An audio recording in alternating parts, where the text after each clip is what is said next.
Bienvenidos a la pequeña introducción a la parte matemática que nos va a ayudar a entender mejor lo que es el capítulo de óptica.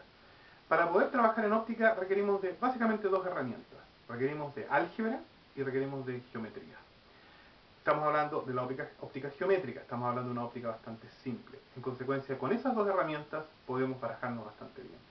Ahora, comencemos por el tema de la álgebra. ¿Por qué requiero de álgebra? ¿Qué es lo que es el álgebra? ¿Qué es lo que recordamos del colegio todavía? El álgebra es básicamente una forma en que yo puedo expresar ciertas leyes que estoy estudiando en forma general.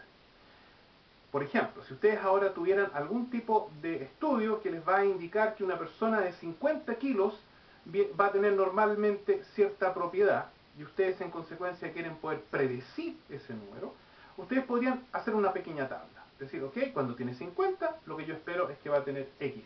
Si tiene 55, va a tener Y de cierto otro valor. Pero ¿y qué pasa si tiene 51? Si tiene 51,5. Al final, el tema es que si yo me reduzco a números, me estoy limitando. En consecuencia, a mí lo que me interesa no es trabajar con números, como sería el 51,5 kilogramos, sino me interesa trabajar con algo que lo represente, que sea más general. Por ejemplo, escribir de frente la masa del cuerpo, por ejemplo. En consecuencia, si yo hago mi ley en función de escribir masa, no estoy reduciéndome a un caso en particular, lo estoy haciendo genérico. Si tengo una persona de 70 kilos o de 40 kilos, voy a sencillamente trabajar con esta expresión. Ahora, como es bastante complejo cada vez escribir masa o largo del cuerpo o cualquier otra cosa que es sumamente larga, lo que uno hace es reducirlo esto a sencillamente una letra o un par de letras. Por ejemplo, la letra M. La letra M, por ejemplo, podría representar la masa.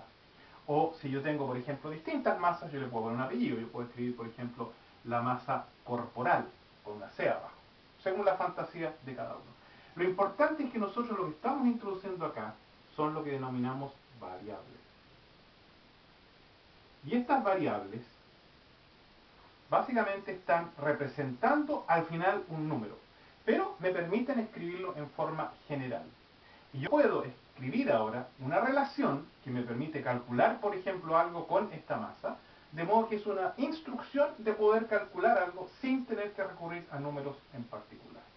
Para ello, lo que hacemos es introducir distintas variables. Por ejemplo, yo podría introducir la variable A, la variable B, la variable C, la X, la Y, la Z, etc.